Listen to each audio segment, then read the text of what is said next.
Dear students, good morning. This is Mona Yadav. Welcome back to our YouTube channel. So students, yesterday we have discussed what kind of measures taken by the government in India in the field of education. Okay, so in this part we will see what kind of measures taken by the government in the field of health sector. Okay, so I hope the education topic is clear to all of you. Now let's look at the health. So our national health policy. तो our national health policy क्या कहता है कि it improves, it focuses on improving the accessibility of healthcare and family welfare, nutritional services, and a special focus underprivileged means weaker sections of the society. तो ये जो भी चीजें हैं, जो भी टॉपिक्स हैं, इसमें काफी बेटर तरीके से इम्प्रूव करना. Okay, and over the last 5 decades what happen, basically जो हेल्थ केयर का इंफ्रास्ट्रक्चर है उसमें काफी इम्प्रूवमेंट हुआ. हमारे हेल्थ केयर के जो सेंटर्स है प्राइमरी सेक्टर में, सेकेंडरी सेक्टर में एंड टर्शियरी सेक्टर में, ठीक है, तो इन सारी जगह पे जो मैन पावर मीन्स स्टाफ की जो जरूरत है that increased a lot. So basically these are the good things. तो ये नेशनल हेल्थ पॉलिसी के अकॉर्डिंग जो कुछ फोकस किया गया है इन चीजों पे, तो इससे काफी इम्प्रूवमेंट जो है नजर आया है. Tertiary sector in government as well as in the private sector. Okay, सभी सेक्टर्स में काफी इम्प्रूवमेंट जो है नजर आया है. देन दो चीजें हैं कि नेशनल हेल्थ पॉलिसी के थ्रू कि बहुत सारे इनिशिएटिव लिए गए थे गवर्नमेंट के द्वारा. For example 2 are mentioned here. Expectancy कि कितने साल एक व्यक्ति जिएगा, जीवन जीने की आशा. ओके, लाइफ एक्सपेक्टेंसी, ठीक है, तो ये कितने साल वो जिएगा, ये चीज, ये लाइफ एक्सपेक्टेंसी जो है वो भी इंक्रीज्ड हुई. ठीक है, तो लाइफ एक्सपेक्टेंसी जो है 2014 में 68.3 ईयर्स जो है इंक्रीज हुई, बढ़ी. मींस लोगों में लाइफ एक्सपेक्टेंसी जो है इंक्रीज हुई, ज्यादा बढ़ी. ठीक है, नेक्स्ट है इन्फेंट मोर्टेलिटी रेट, IMR.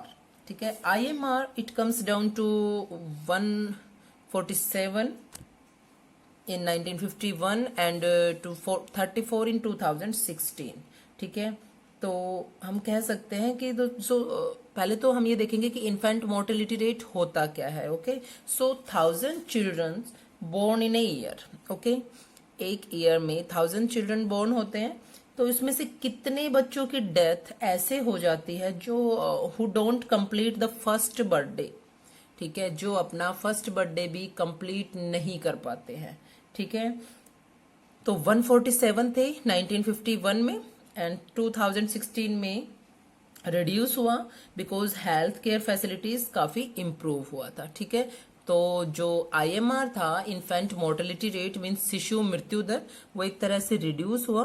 ठीक है, बिकॉज हेल्थ केयर फैसिलिटीज जो है वो बहुत ज्यादा इम्प्रूव हुआ था. ठीक है, तो IMR क्या हुआ, शिशु मृत्यु दर जो अपना 1 ईयर कंप्लीट करने से पहले ही उनकी डेथ हो जाती है, तो वो बहुत ज्यादा घट गया था. कारण क्या था, क्योंकि बहुत ज्यादा हेल्थ केयर फैसिलिटीज उनको प्रोवाइड की जा रही थी. Okay, so this shows some positive things about the health care facilities in India. तो यहाँ पे हम कुछ पॉजिटिव थिंग्स जो है हमने पढ़ी हैं उससे कि काफी इंप्रूवमेंट हुआ है. So now next topic is in your book. Okay, health topic जो हमने हेल्थ केयर पॉलिसी के बारे में पढ़ा है, health care national health policy के बारे में पढ़ा है, तो अब हम बुक में भी इस टॉपिक को देख लेते हैं किस तरह से मेंशन किया गया. So firm maximise profit. Do you think any firm would be induced to employ people who might not work efficiently as a healthy worker because of ill health. ठीक है, तो फर्म का मेन एम क्या होता है, profit को, लाभ को ज्यादा से ज्यादा बढ़ाना. Okay, do you think any firm means क्या आप सोच सकते हैं कि कोई भी फर्म किसी ऐसे व्यक्ति को काम देगी जो जिसका जो हेल्थ है वो सही नहीं है, ठीक है, तो वो हेल्दी वर्कर्स के बराबर तो वर्क नहीं कर पाएंगे, पूरी एफिशिएंसी से वर्क नहीं कर पाएंगे। इसलिए कोई भी फर्म, कोई भी कंपनी किसी ऐसे व्यक्ति को काम नहीं देगी या नहीं रखेगी जो जिसकी हेल्थ ठीक नहीं है, जो कंटिन्यू अपनी एफिशिएंसी से वर्क नहीं कर सकते हैं। So the health of a person helps him to realise his potential and the ability to fight illness. तो किसी भी व्यक्ति का जो हेल्थ है वो उसे अपनी क्षमता को प्राप्त करने, ठीक है, एंड बीमारियों से लड़ने की, एबिलिटी टू फाइट इलनेस, बीमारियों से लड़ने की शक्ति प्रदान करता है। An unhealthy person becomes a liability for an organisation. Indeed health is an indispensable basis for realising one's well being. So कोई अनहेल्दी पर्सन जो है तो वो एक तरह से लायबिलिटी बन जाता है किसी भी ऑर्गेनाइजेशन के लिए जहां वो काम कर रहा है, मीन्स एक बर्डन बन जाता है, एक बोझ बन जाता है, ठीक है।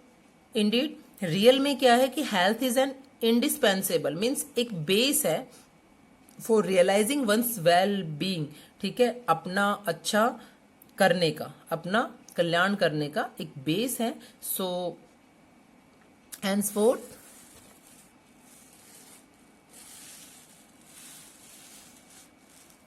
improvement in the health status of the population has been the priority of the country. Our national policy to aims at improving the accessibility of health care, family welfare, जो अभी अभी हमने जस्ट पढ़ा है, ठीक है।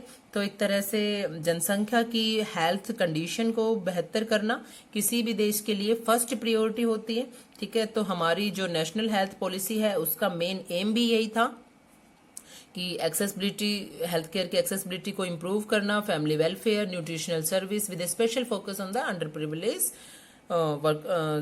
Weaker sections of population. Okay, तो last 5 decades का हमने पढ़ लिया है कि किस तरह से कितना जो है उनका इम्प्रूवमेंट हुआ है, कौन कौन से सेक्टर में, गवर्नमेंट के जो प्राइवेट सेक्टर है उनमें भी और गवर्नमेंट सेक्टर्स में भी, ठीक है। तो ये सारी चीज़ें बहुत ज़्यादा इम्प्रूव हुई है। तो ये हम देख सकते हैं कि जो हेल्थ पॉलिसी है, नेशनल हेल्थ पॉलिसी, उससे बहुत कुछ चीज़ें इम्प्रूव हुई है। So let's move to our next topic, that is unemployment. Okay, look students, first of all we can see that what is unemployment. You know very well. Look now, Sakal's mother Sheila looked after the domestic children and helped her husband Bhuta in the field. सकल की जो mother थी वो अपना घरेलू कामकाज करती थी, बच्चों की देखरेख भी करती थी और खेती के काम में अपने हस्बैंड की हेल्प करती थी। Sakal's brother Jeetu and sister Seetu spend their time playing and roaming, ठीक है। तो सकल के जो भाई था जीतू था और उसकी बहन सीतू थी, तो वो अपना टाइम कहाँ स्पेंड करते थे, खेलने में या फिर रोमिंग मीन्स घूमने फिरने में इधर उधर। तो कैन यू कॉल शीला और जीतू और सीतू अनएम्प्लॉयड? तो क्या आप कह सकते हो कि शीला और जीतू और सीतू, ठीक है, तीनों, क्या वो अनएम्प्लॉय थे? ठीक है, इफ नॉट वाई, लेकिन नहीं तो क्यों? तो हम देखेंगे कि एक्चुअल में अनएम्प्लॉयमेंट होता क्या है, actual what is unemployment. So students, unemployment is said to exist when people who are willing to work at the going wages cannot find jobs, ठीक है। तो बेरोजगारी हम उस समय एग्जिस्ट कह सकते हैं कि जब लोग काम करने के इच्छुक हो, people who are willing to work at the going wages, means लोग काम करने के तो इच्छुक हैं लेकिन उनको उसी मजदूरी दर पर अपनी जो जॉब है, नौकरी है, वो नहीं मिल पाती है, वो जॉब फाइंड नहीं कर पाते हैं। So Sheela is not interested in working outside her domestic domain. Jeetu and Seetu are too small to be counted in the workforce population. Neither Jeetu, Seetu और Sheela can be counted as unemployed, ठीक है। तो हम यहाँ पे देख सकते हैं कि शीला का कोई इंटरेस्ट नहीं था अपने घर के बाहर काम करने में, और जीतू और सीतू बहुत ज्यादा छोटे हैं, ठीक है, तो उनकी गिनती जो है वर्कफोर्स पॉपुलेशन में नहीं आती है। इसलिए ना ही जीतू, ना सीतू और ना ही शीला, ठीक है, ये इनको हम बेरोजगार नहीं कह सकते हैं, ठीक है। Because the workforce population includes people from 15 years to 59 years. Workforce population जो है वो इंक्लूड होती है 15 ईयर्स से 59 ईयर्स के बीच वाले पर्सन्स के लिए। Sakal's brother and sister do not fall within this age group, so they can't be called unemployed. तो सकल का जो ब्रदर था और सिस्टर थी वो इस एज ग्रुप में नहीं आते थे, इसलिए हम उनको अनएम्प्लॉयड नहीं कह सकते। Sakal's mother Sheela works for the family. Sakal की जो मदर थी शीला, वो फैमिली के लिए वर्क करती थी। She is not willing to work outside her domestic domain for payment, ठीक है।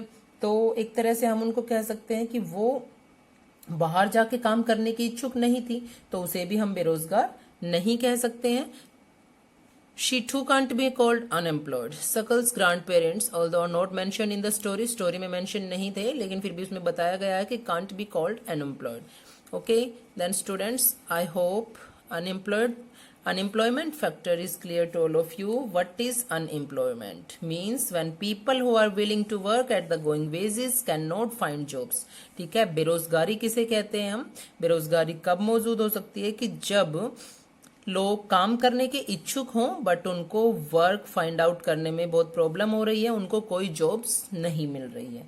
ओके स्टूडेंट्स, तो हम देख सकते हैं कि in case of India we have unemployment in rural and urban areas, कि हमारे भारत में बेरोजगारी जो है वो दोनों तरीकों से है, दोनों क्षेत्रों में है, ग्रामीण क्षेत्र में भी है और अर्बन क्षेत्र में भी है, शहरी क्षेत्र में भी। However the nature of unemployment differs in rural and urban areas, ठीक है।